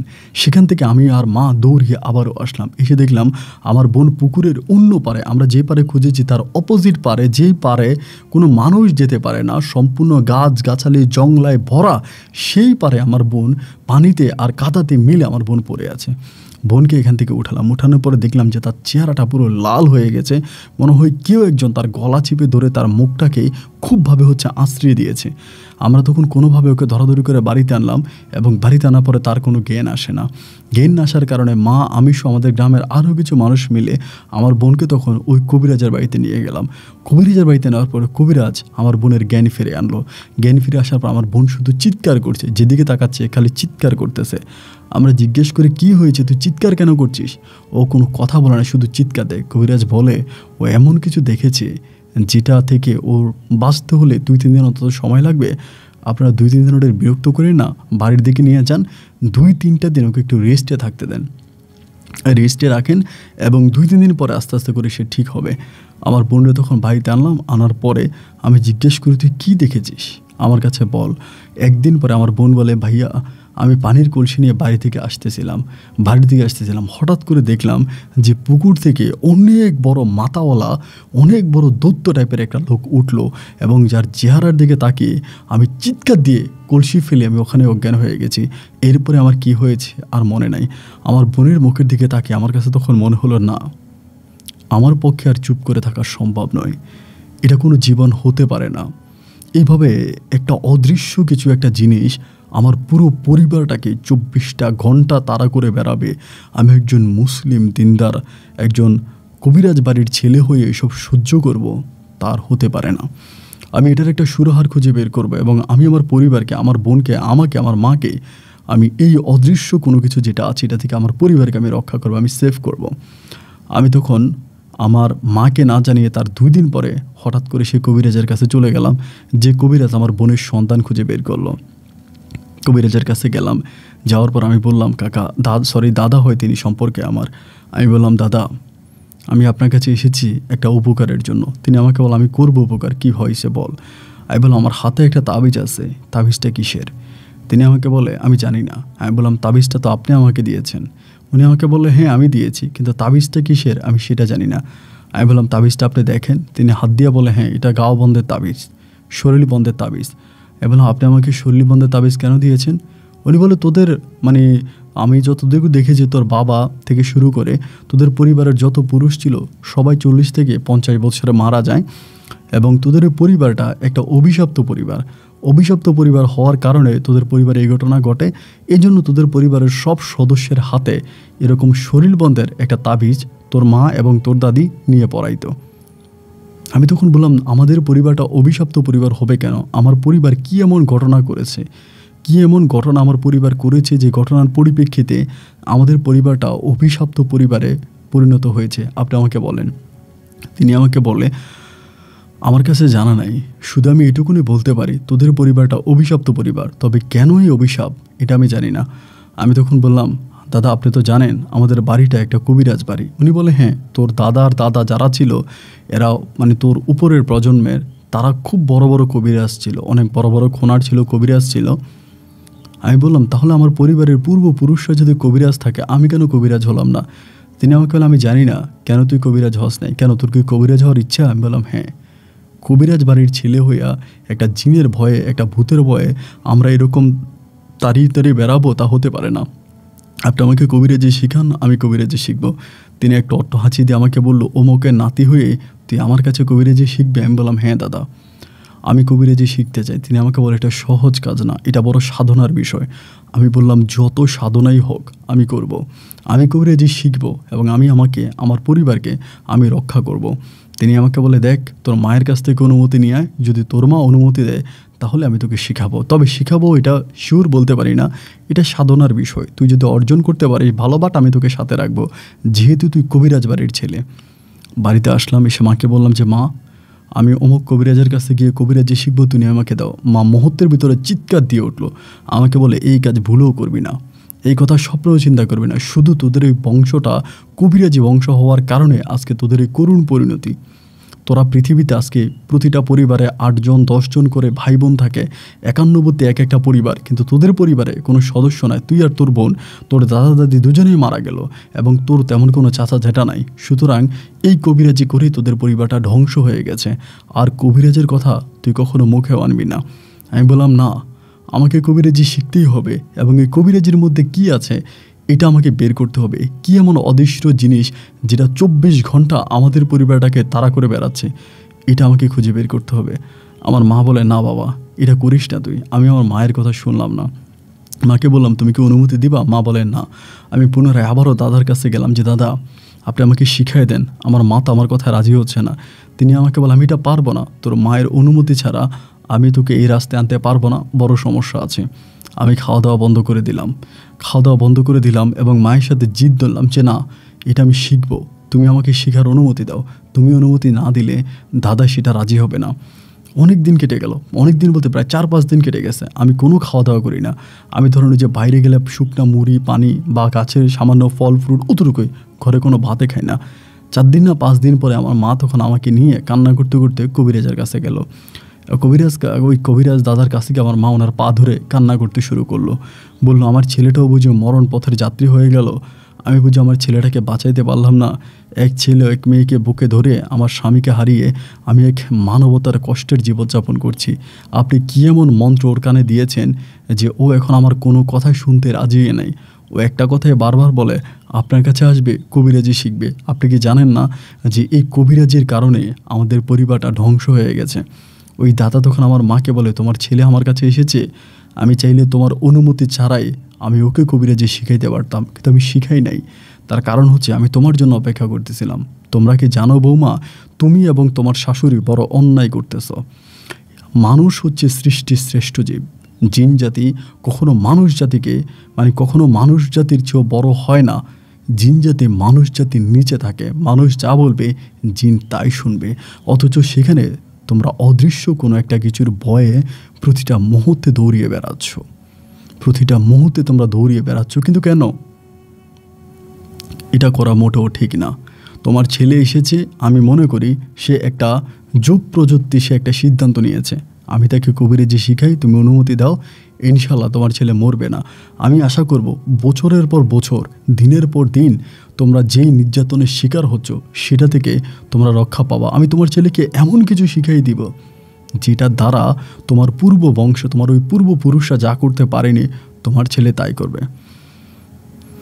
আমার মা তখন একরকম নিরাশ হয়ে আমার বোনকে নিয়ে কবিরাজের বাড়ি থেকে ফিরে আসলো। কবিরাজ তখন আমাকে তন্ত্রের কারিশমা দেখাতে শুরু করলো। খুলে ফেললো পবিত্র আল কোরআন। পবিত্র আল কোরআন খুলে তিনি তখন আয়াত পাঠ করতে শুরু করলো। আমাকে বুঝাইলো এটা পাঠ করলে এটা হবে, ওইটা পাঠ করলে ওটা হবে, এবং বিভিন্ন ধরনের কোরআনের আয়াত তিনি আমাকে মুখস্থ করাতে শুরু করলো। আমিও দিনকে রাত আর রাতকে দিন বানিয়ে ওনার কাছেই পড়ে আছি, ওনার বাড়িতেই আসি, ওনার কাছে খাবার খাচ্ছি, ওনার কাছে রুগী আসতেছে, বিভিন্ন রোগের চিকিৎসা উনি করে। একইভাবে আমিও বিভিন্ন রোগের চিকিৎসা করতেছি, টুকিটাকি আমি যতটুকু শিখতেছি। এরকম করে করে করে করে করে করে আমার সব কিছু শিখা মোটামুটি প্রায় শেষের দিকে হয়ে গেছে। আমি তখন বুঝে গেছি যে কিভাবে একটা জিনকে কবজা করতে হয়, কিভাবে কি করতে হয়। এই জিনিসগুলো আমি প্রায় 8 থেকে 9 মাস ওনার সাথে থেকে আমি এগুলো শিখেছি। কিন্তু আমি কোনো কুফুরি বা খারাপ কোনো কিছু শিখি নাই। একজন মুসলিম হিসাবে কিভাবে নিজেকে সেভ করতে হয়, কোন আয়াত পড়লে জিন দৌড়ে পালাবে, আমি এই আয়াতটা শিখেছি। কিভাবে জিনকে কন্ট্রোল করতে হবে এটা শিখেছি। বাট আমি এটা শিখি নাই কিভাবে আসমান থেকে জিনকে নিচে নামিয়ে এনে জিনকে দিয়ে মানুষের মতো কাজ করাতে হবে। আমি এটা শিখি নাই। আমি ভালো দিকটা শিখেছি, খারাপ দিকটা না। এবং এরকম করে প্রায় 1 বছর মতো তিনি আমাকে কবিরাজি শেখায়। 1 বছর পরে তিনি আমাকে একদিন রংপুর শহরে পাঠায়। সকালবেলা শহরে পাঠায় এই কারণে যে ওনার কিছু জিনিস লাগবে, কিছু কবিরাজি জিনিস, সেগুলোর নাম আমি বলতে চাই না। বাইন্ডের দোকান বলে, বাইন্ডের দোকানে গেলে জিনিসগুলো পাওয়া যাবে। তিনি আমাকে কাগজে লিস্টি করে দিল। লিস্টি করে দিয়ে আমাকে বলল যে আব্দুল খালেক জিনিসগুলো নিয়ে আসো। এবং এই জিনিসগুলো আসলে ভালো কোনো জিনিস ছিল না, মোটামুটি খারাপ টাইপের জিনিসই ছিল, যেগুলো দিয়ে বিভিন্ন ধরনের কাজ করা হতো।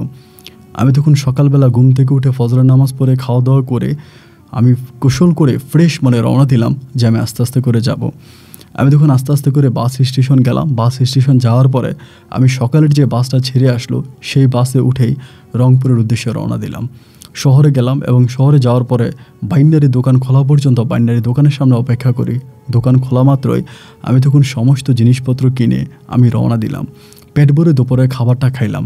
দুপুরের খাবারটা খাওয়ার পরে হোটেলের সামনে একটা চেয়ার ছিল, মানে টুলের মতো ছিল, এবং টুলটাও মোটামুটি একটু ভালো ঠান্ডা জায়গার ভিতরে, হোটেলের পেছনের দিকেই আপনি একটু ঠান্ডা জায়গার ভিতরে টুলটা।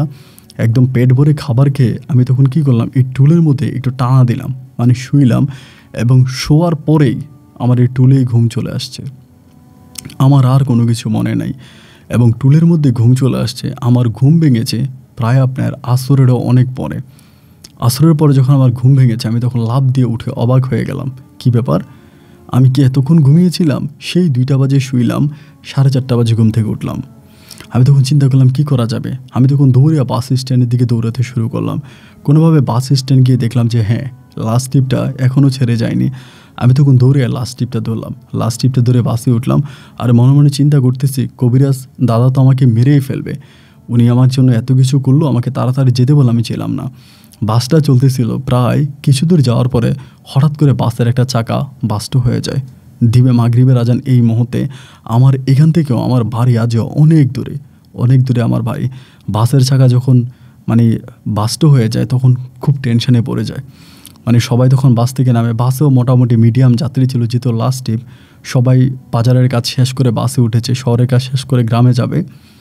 এক পর্যায়ে বাসের হেল্পার তখন খুব টেনশন করে ড্রাইভারকে নিয়ে তাদের ওই পরিশ্রম করে ছাদ থেকে একটা চাকা নামিয়ে, একটা এক্সপায়ার চাকা নামিয়ে চাকাটা পরিবর্তন করে তারা পুনরায় আবারও গাড়িটি স্টার্ট দেয়। গাড়িটা যখন স্টার্ট দেয়, আমার এবং আমাদের গ্রাম এবং শহরের ঠিক মাঝামাঝি একটা জায়গায় আসার পরে তুফাতুলি বলে একটা জায়গা আছে। সেই তুফাতুলি জায়গার এখন পরিবর্তন করে অন্য নাম রাখা হয়েছে। ওই তুফাতুলি জায়গায় আসার পরে 3 জন মহিলা তখন উঠে গাড়িতে, সাথে 2টা বাচ্চা আছে। 2টা বাচ্চা নিয়ে 3 জন মহিলা গাড়িতে উঠে। গাড়ির মধ্যে তখন মোটামুটি ফাঁকা জায়গা আছে, একদম শেষের দিকে সিট খালি আছে। এবং এই 3 জন মহিলার মাঝে আমি খুব খেয়াল করে দেখলাম সেই ভয়ঙ্কর মহিলাটা আছে। সে বোরকা পরিহিত অবস্থায়, হিজাব পরা, তার চোখের দিকে তাকে আমি বুঝতে পারলাম যে সেই মহিলাটা, তার চোখ জল করছে। আমি তো তারাই খুঁজতেছিলাম। এবং এই মহিলা আমার দিকে একটা ভয়ঙ্কর নজরে তাকালো।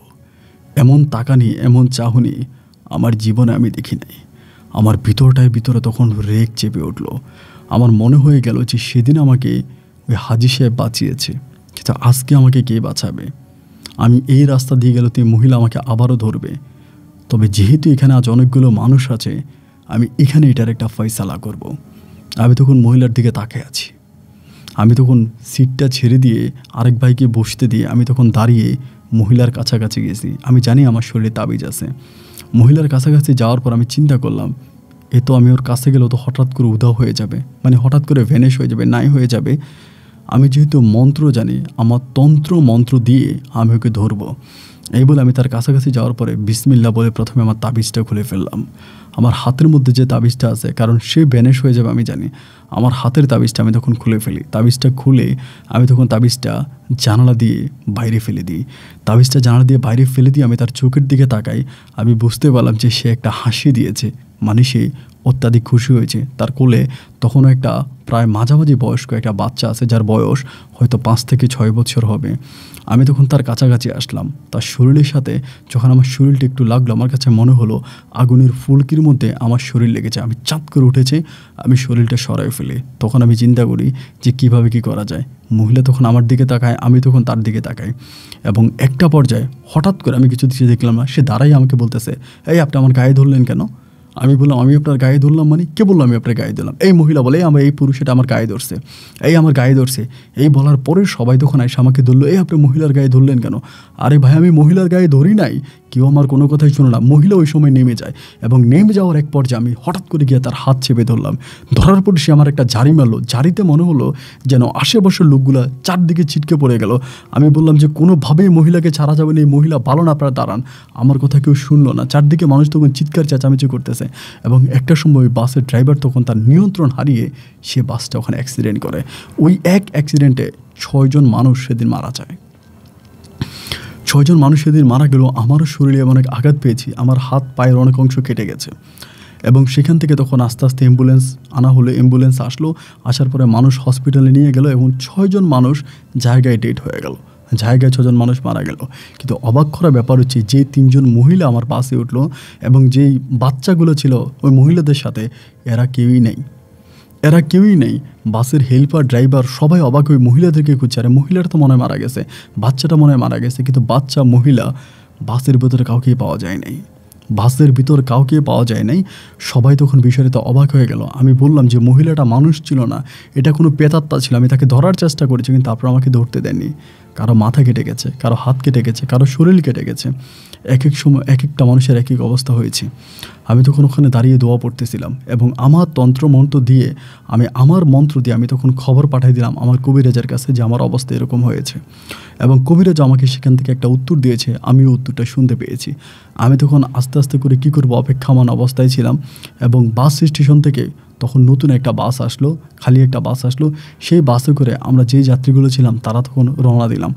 রাত্র প্রায় 10:30টার কাছাকাছি আমি তখন আমার বাজারে এসে নামলাম। কিন্তু 10:30 বাজে আমি যখন আমার বাজারে এসে নামলাম, তখন বাজারে কুকুরগুলো ছাড়া আর কেউ নেই। বাজার পাহারাদার বসে আছে, পাহারা দিচ্ছে। ওনাকে এসে বললাম, কাকা বাড়িতে যাওয়ার কি কোনো বাস হবে? আমি বাড়িতে যাওয়ার কি কোনো রিক্সা বা কোনো ভ্যান হবে? তিনি বলে, এত রাত্রেবেলায় রিক্সা ভ্যান কোথায় পাবা? আমি তখন সিদ্ধান্ত নিলাম যে আমি বাড়ির দিকে রওনা দিব। আবার ভাবতেছি বাড়ির দিকে রওনা দিলেই তো হবে না, আমি তো রাস্তার মধ্যে আরও বিপদে পড়তে পারি। যেহেতু আমার হাতে তাবিজ নাই, তাবিজ আমি রাগ করে খুলে ফেলে দিয়েছি। আমি আমার শরীর বন্ধ করে যাব, ঠিক আছে, কিন্তু যদি আমাকে রাস্তা ভুলিয়ে দেয়, যদি আমাকে অন্য রাস্তায় আমাকে পাঠায়, আমাকে যদি অন্য কোনো রাস্তায় নিয়ে যায়, আমার ক্ষতি করতে পারবে না, এটা ঠিক আছে। কিন্তু এমন হবে যে সারাটা রাত আমাকে রাস্তায় ঘোরাবে, আমাকে আমার বাড়ি দেখাবে না। আমি তখন ভাবলাম কি করা যায়, বাড়ির দিকে যাব নাকি এখানেই থাকবো। আমি তখন চিন্তা করলাম যে বাজার কমিটির যে লোক আছে, আমি ওনার সাথেই বসে থাকি। ওনার সাথেই বসে আছি, ওনার সাথে গল্প গুজব করতেছি, ওনার সাথেই কথাবার্তা বলতেছি। এরকম করতে করতে মধ্যরাতের দিকে হঠাৎ করে বৃষ্টি নামলো। এবং এত পরিমাণের বৃষ্টিতে আমি আর উনি গিয়ে অন্য একটা সারবা একটা ঘরের ভিতরে তখন আশ্রয় নিলাম বৃষ্টির মধ্যে। সারবা ঘরে আশ্রয় নিচ্ছি। এত পরিমাণের তুফান, এত পরিমাণের বৃষ্টি, যেন দোকানপাট সব কিছুকে ভেঙে নিয়ে যাবে। একটা পর্যায়ে তুফান এত পরিমাণে আসতে শুরু হলো যে কয়েকটা দোকানের চাল, মানে উপরের যে চাল ছিল, এই চালগুলো নিয়ে চলে গেল। খুব মারাত্মক অবস্থা। কোনোভাবে ফজর পর্যন্ত ওখানে অপেক্ষা করলাম এবং ফজরের আজানটা দেওয়ার সাথে সাথে আমি তখন হাঁটতে শুরু করলাম, কারণ আমি জানি যে ফজরের পরে আর কোনো সমস্যা থাকে না।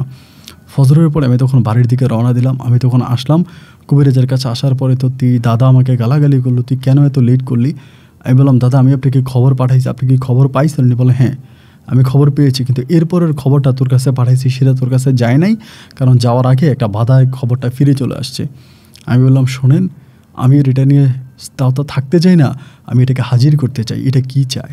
কেন এতগুলো মানুষ ওখানে মারা গেল, এতগুলো মানুষ মারা গেল, এতগুলো মানুষের হাত কাটলো, পা কাটলো, এটা কী চায়? তিনি আমাকে বলে, তুই যদি এটাকে নিয়ে বসতে চাস বস, আমার কোনো সমস্যা নেই, তবে সাবধান, এটা কিন্তু খুব মারাত্মক। আমি বললাম, মারাত্মক ওর যাই হোক, আমি এটার সাথে বসবো। এরপরে দাদার কাছ থেকে আমি কিন্তু তখন দাদার থেকেও ভালো কবিরাজ হয়ে গেছি। দাদা তো মোটামুটি কবিরাজ হয়েছে, বুড়ো কবিরাজ, বাট আমি ওনার থেকেও ভালো, তখন আমার শরীরে শক্তি আছে। আমি তখন ওই দিনে রাত বরাবর 1টা বাজে আমি তখন তন্ত্র মন্ত্রের জন্য বসে যাই এবং বসে গিয়ে আমি আমার তন্ত্র মন্ত্র পড়তে শুরু করি। যতটুকু পড়া দরকার সব কিছু পড়ি এবং দীর্ঘ প্রায় 2.5 ঘন্টার মতো অপেক্ষমান থাকি। 2.5 ঘন্টা পরে আমি তখন তাকে হাজির করতে পারি। তখন প্রায় আপনার 3:30টার মতো বেজে গেছে। 3:30 4টার কাছাকাছি আমি তখন তারা হাজির করি। তখন আমি তাকে এক ভয়ঙ্কর রূপে দেখতে পাই, আমার কাছে আসে এবং কাছে আসে বলতে মোটামুটি আমার কাছ থেকে দূরে, এবং সে খুব খুবই প্রভাবশালী ছিল, খুবই ক্ষমতাধর ছিল জিনদের ভিতরে। আমি জিজ্ঞেস করি, তোমার নাম কে? বলে, আমার নাম পেতা। বললাম, পেতা, তুমি আমার কাছে কি চাও? কেন তুমি আমাকে বছরের পর বৎসর আমাকে বিরক্ত করে আসছো? তোমার চাহিদা কি আমার কাছে?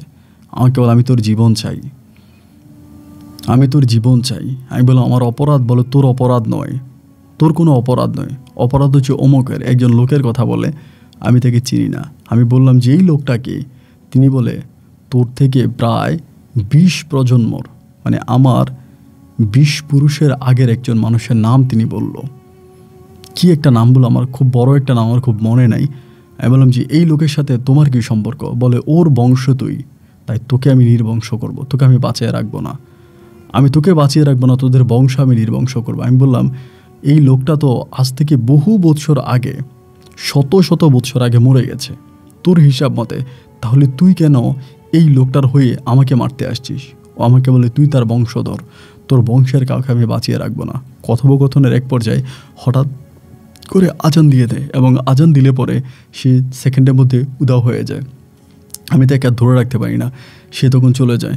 আমি সকালবেলা আমার দাদার সাথে বসে, দাদা সে তো আমাকে এটা বললো। দাদা বলে, যেহেতু বসছে, যেহেতু তুই ওরা আনতে পারছিস, তোর ডাকে যেহেতু সে আসছে, তাহলে আজকে রাতে আবারও বয়, আজকে রাতে আবারও বয় এবং বসার পরে মূল সত্যটা তুই উদ্ঘাটন কর। ঘটনা কি, সে কী চায়, কেন বছরের পর বছর, শত বৎসরের পর শত বৎসর তোকে এভাবে বিরক্ত করে আসছে, তোর পরিবারের কাছে তার চাওয়াটা কি?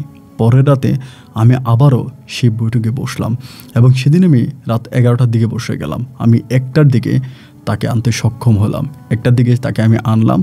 আনার পরে শুধু কথাবার্তা বলতে পারি, এর চেয়েও বড় কিছু করতে পারি না, তাকে আমার কাছে পর্যন্ত আনতে পারি না।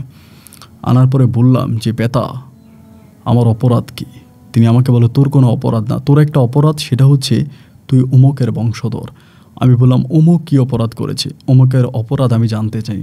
তখন জানতে পারি আমার প্রায় 20 প্রজন্ম, আমার জন্মের প্রায় 20 প্রজন্মের আগে, আমার এক প্রজন্মের, আমার ওই বংশের একজন মানুষ এই পেতাকে আসমান থেকে নামিয়ে আনে এবং বিভিন্ন তন্ত্র মন্ত্র দিয়ে পেতাকে আসমান থেকে নামিয়ে আনে এবং নামিয়ে এনে পেতাকে দিয়ে তিনি অনেক ধরনের খারাপ কাজ করায় এবং এত পরিমাণের খারাপ কাজ করায় যে খারাপ কাজের বর্ণনা দিয়ে শেষ করা যাবে না।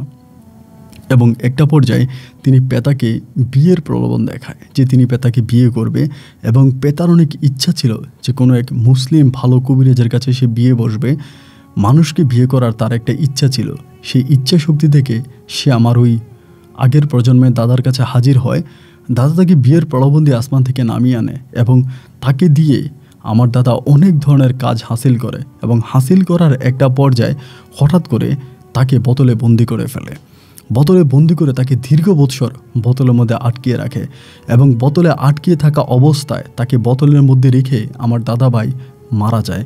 কিন্তু কোনো এক কারণে এই বোতল থেকে সে বের হতে পারে এবং কোনো এক মানুষে তাকে বোতল থেকে বের করে এবং না জেনেই ওই মানুষটা বের করে। সেই মুহূর্তে সে বোতল থেকে বের হয় এবং বোতলের ভিতর থেকে বের হওয়ার পরে আমাদের পরিবারের উপরে তখন তার এক খারাপ নজর জন্মায়। এরপরে আমাদের পরিবারের কোনো মানুষকে সে 40 থেকে 50 বছরের বেশি জীবিত রাখে না, বিশেষ করে আমাদের পরিবারে পুরুষ মানুষদেরকে। এমন করে সে আমাদেরকে ধরে বসে। আমি তখন তারে বললাম যে ঠিক আছে, তোর কথা আমি মানলাম, আমি স্বীকার করি আমার আগের প্রজন্ম অন্যায় করেছে, বাট আমি তো কোনো অন্যায় করি নাই। তিনি আমাকে বলে, তুই এই প্রজন্মে জন্ম হয়েছিস, তুই এই বংশের ছেলে, এটাই তোর অপরাধ, এটাই তোর অপরাধ, যার জন্য আমি তোকে তাড়া করে বেড়াচ্ছি। তোর জীবন আমাকে দিয়ে দে, আমি তোকে হত্যা করতে পারলে আমি ঠান্ডা হয়ে যাব। যেহেতু তুই এখনও বিয়ে করিস নাই, তাহলে সুতরাং তোর থেকে নতুন কোনো বংশ আর বের হবে না।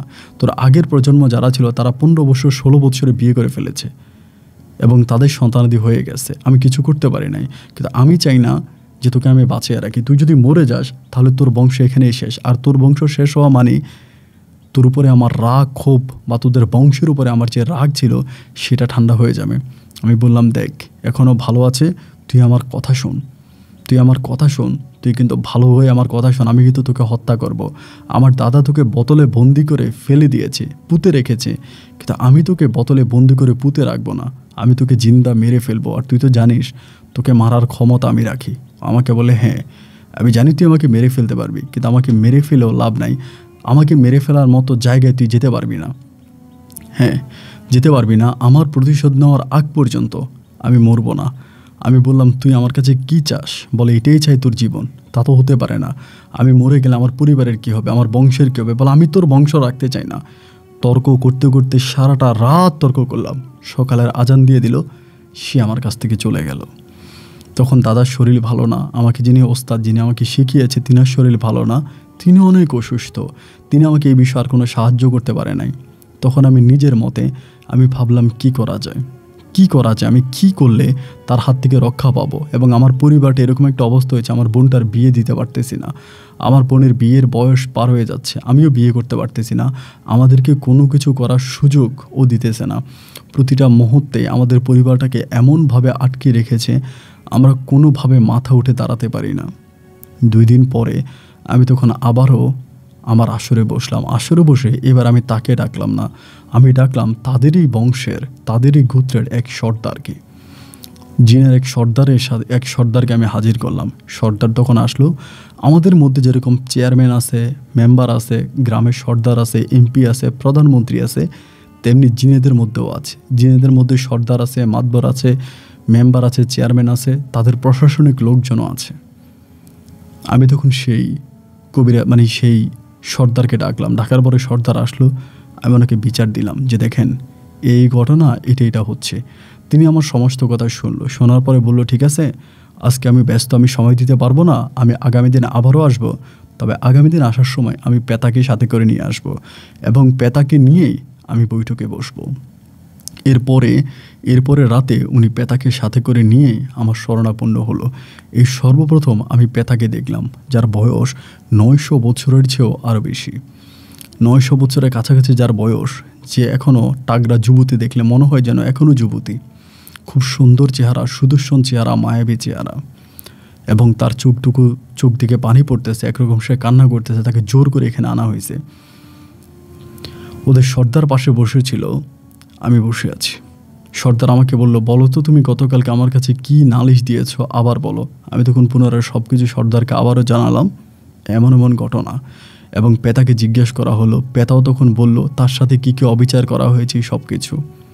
বলার পরে সর্দার বলল, তাহলে তুই কি চাস? পেতা বলল, আমি ওর জীবন চাই, আমি চাই না ওদের বংশের কেউ বেঁচে থাকুক। তখন ওই সর্দার বলল যে দেখ, এই ছেলে আব্দুল খালেক আমার কাছে ক্ষমা চেয়েছে, যেভাবে একটা জিনের কাছে একটা মানুষ ক্ষমা চায় ওভাবে আমার কাছে ক্ষমা চেয়েছে, এবং তার পরিবারের পূর্ব মানুষদের সূত্র ধরে তারা তার কাছে ক্ষমা চেয়েছে। তোর কাছে ক্ষমা চেয়েছে, তুই তাকে মাফ করে দে, মাফ করে দিয়ে তুই তারা মাফ করে দে। পেতা তখন বলল, আমি তাকে মাফ করতে পারবো না, আমার পক্ষে তাকে মাফ করা সম্ভব নয়, কিন্তু আপনি যেহেতু আমাকে ডেকে এখানে এনেছেন বা আপনি যেহেতু এখানে হাজির হয়েছেন, বড়জোর আমি এটা করতে পারি, সে যাতে কখনো বিয়ে না করে, আমি তার ক্ষতি করবো না, তাকে মারবো না, কিন্তু সে কখনো বিয়ে করতে পারবে না, আমি তাকে বিয়ে করতে দেব না। সে যদি বিয়ে করে তাহলে আমি তাকে মেরে ফেলবো। আমি চাই সে যেহেতু বেঁচে আছে সে বেঁচে থাকুক, কিন্তু তারপরে তার বংশের আর কেউ না আসুক, তার বংশের কেউ না আসুক। আমি তার কোনো ক্ষতি করব না, কিন্তু সে বিয়ে করতে পারবে না। আপনি তাকে বলেন যেন সে বিয়ে না করে। আমাকে তখন উনি বলল যে তুমি কি রাজি আছো? আমাকে সর্দার যখন এটা বললেন, বললাম সর্দার সাহেব এটা কেমন কথা আপনি বললেন, আমি বিয়ে করব না, এটা তো কোনো কথা হতে পারে না। উনি বলে না, পেতা যেটা বলেছে এর উপর আর কোনো কথা থাকতে পারে না। তুমি তো তোমার জীবনের নিরাপত্তার জন্যই আমাকে ডেকে এনেছো, আমি তোমার জীবনের নিরাপত্তা দিয়ে দিলাম, পেতা তোমাকে আর মারবে না, কিন্তু তুমি বিয়ে করতে পারবে না। আমি তখন জানি না কীভাবে এই কথাটা বলেছি, হঠাৎ করে আমার কাছে মনে হলো পেতা তো বিয়ের জন্যই দুনিয়াতে এসেছিল এবং বিয়ে করার জন্যই পেতাকে আমার দাদা ডেকে এনেছিল, কিন্তু বিয়ে না করে আমার ওই পূর্বপুরুষ দাদা তখন পেতাকে দিয়ে বিভিন্ন ধরনের কাজ হাসিল করানোর পরে পেতাকে মেরে না ফেলে তাকে বোতলে বন্দি করে তাকে এমন করে রেখেছিল সে একটা পর্যায়ে মারা যেত, কিন্তু ভাগ্যিস কোনো এক মানুষ বোতলটা পায়, মুখটা খুলে সে বেরিয়ে আসতে পারে।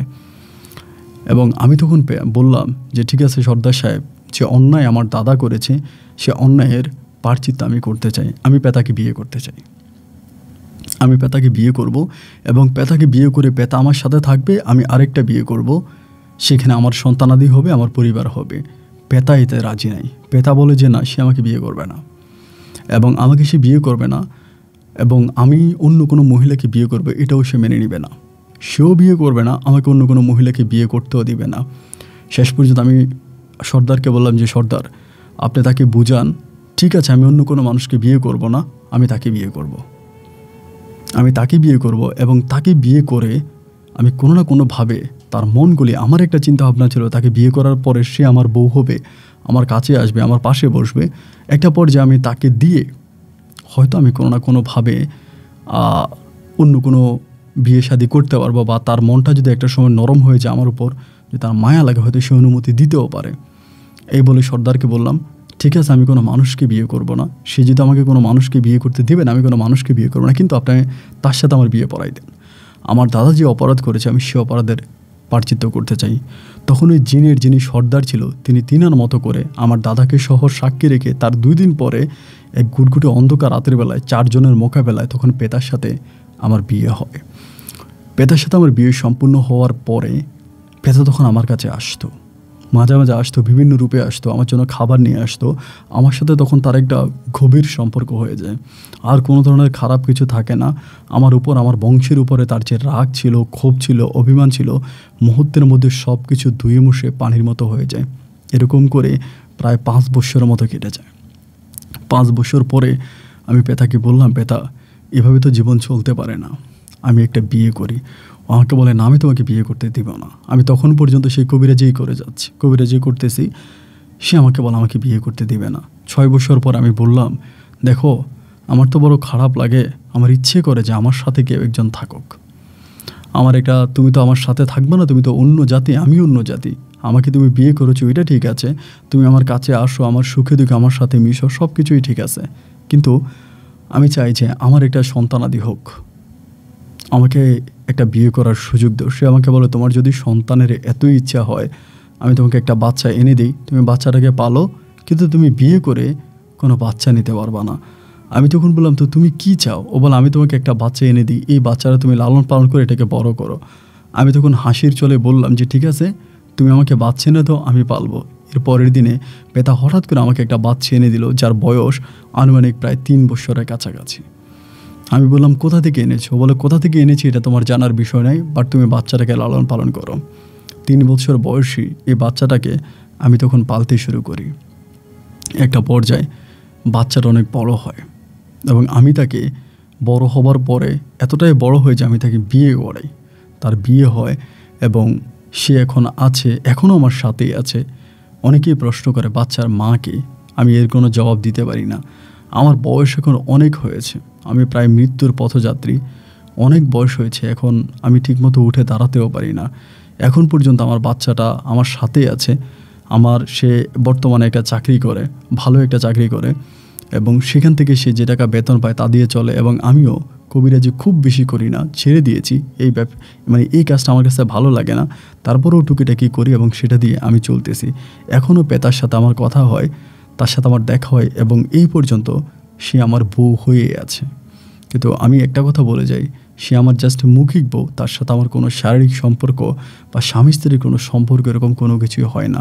কিন্তু তার অনেক ইচ্ছা ছিল যে কোনো মানুষ তাকে বিয়ে করবে, তাই ইচ্ছা থেকে সে আমাকে বিয়ে করেছে, আমার বউ হিসাবে আছে।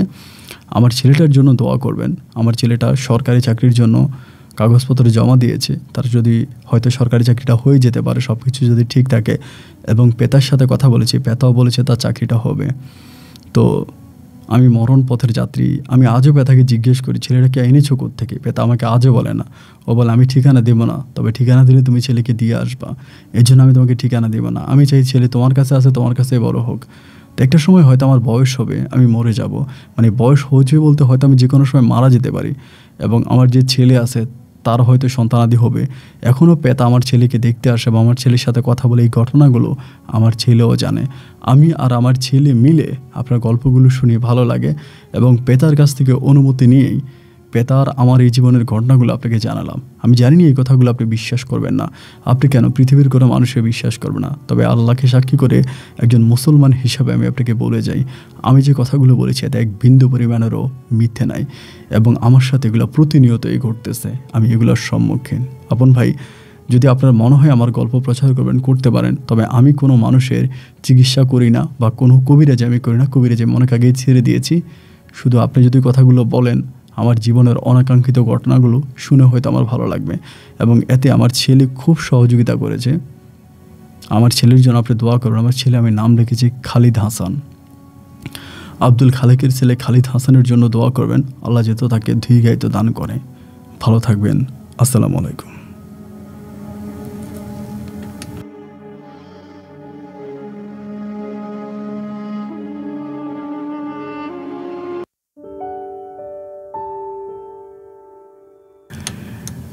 প্রিয় বন্ধুগণ, সবাইকে অনেক বেশি ধন্যবাদ এতক্ষণ পর্যন্ত রংপুরের ভাই আব্দুল খালেকের সাথে থেকে, আমার সাথে থেকে আব্দুল খালেকের জীবনের বাস্তব গল্পটা শুরু থেকে শেষ পর্যন্ত আমার মুখে শোনার জন্য। দেখেন, আমি বারবার বলি যে আব্দুল খালেকের গল্পটা একটা বাস্তব গল্প, এবং তিনি আমাকে যেমন করে বলেছে, তিনের সাথে যখন আমার কথা হয়েছে, উনি অনেক বয়স হয়েছে, আমার বাবার মতো বয়স্ক একজন মানুষ, যে কোনো সময় হয়তো মারাও যেতে পারে, খুবই বয়স হয়েছে, এবং আমি ভিডিও কলেও তাকে দেখেছি, তিনি ঠিকমতো করে চলাফেরা করতে পারে না, খুব অসুস্থ। তবে তিনি আমাকে একটা কথা বলল, ইনি যদি কবিরাজিটা করতো তাহলে সে আজকে বর্তমানে কয়েকশো কোটি টাকার মালিক থাকতো।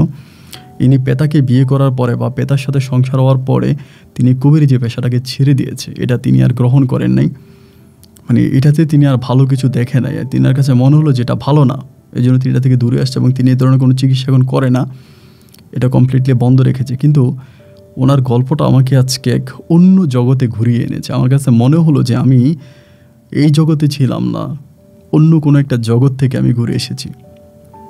যাই হোক, শেষ পর্যন্ত যেটা ওনার 20 পুরুষ পর্যন্ত এটা সমাধা করতে পারেনি, সেটা পেতার মাধ্যমে, মানে ওনার মাধ্যমে সমস্যা হলো, পেতার যে রাগ ক্ষোভ ছিল আব্দুল খালেকের উপরে সেটা মিটে গেল। যদিও আব্দুল খালেককে তিনি বিয়ে করতে দেয় নাই।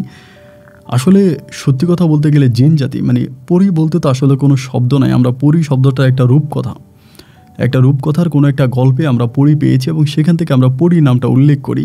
পরী মানে সুন্দরী আমরা বলে থাকি, কিন্তু পরীর আসলেই কোনো অস্তিত্ব নেই। জিনদের ভিতরে যারা নারী হয় তাদেরকে আমরা পরী বলে আখ্যায়িত করি, মানে মহিলা জিনদেরকে আমরা পরী বলি।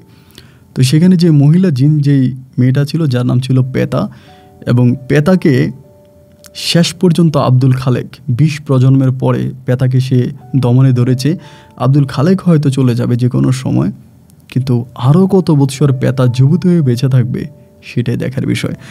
আজকে যেদিন আমি রেকর্ডটা করছি, আজকে দিনটা হচ্ছে শুক্রবার, আমি আজকে শুক্রবারের রেকর্ডটা করে, এটা হয়তো আপলোড হবে আরও 10 থেকে 15 দিন পরে, 15 দিন পরে ভিডিওটা আপলোড হবে। 15 দিন পরে ভিডিওটা যখন আপলোড হবে, জাস্ট একটা কথা বলে রাখি, আজকে পেতার গল্প পেয়ে আমার কাছে এটা মনে হলো, 900 বৎসরী পেতা আজও যুবতী, তাহলে আসমানের হুর কত সুন্দর হতে পারে। আমরা ভালোবাসার মানুষের জন্য সুইসাইড করি এবং দুঃখ করি, কেউ যদি আমাদেরকে ছেড়ে চলে যায় আমরা বলি, ইস এত সুন্দর ছিল, এমন মেয়ে জীবনে আর পাবো না, বলি এমন মেয়ে জীবনে আর পাবো না, ইস কি একটা জিনিস আমাকে ছেড়ে চলে গেল। অথচ আজকে পেতার গল্প শুনে আমার কাছে মনে হয় আল্লাহ রাব্বুল আলামিন, আল্লাহ তাআলা আমাদের জন্য জান্নাতের হুর রেখেছে, যে জান্নাতের হুরদের কোনো পুরুষ তাদেরকে স্পর্শ করে নাই। একটা জিন জাতি, যে জাতিকে আল্লাহ তৈরি করেছে, সেই একটা জিন জাতি, একটা জিন মেয়ে পেতা যদি 900 বছরও এরকম টসটসা যুবতী থাকতে পারে, যাকে দেখার পরে আব্দুল খালেকের মাথা ঘুরে গেছে, তাহলে আসমানের হুর কত সুন্দর হবে। আল্লাহ আমাদেরকে বোঝার তৌফিক দান করুক। সবাইকে অনেক ধন্যবাদ আমার সাথে থাকার জন্য। আবারও দেখা হবে, আবারও কথা হবে অন্যদিন অন্য কারো বাস্তব জীবনের গল্প নিয়ে। আল্লাহ হাফেজ এন্ড আসসালামু আলাইকুম।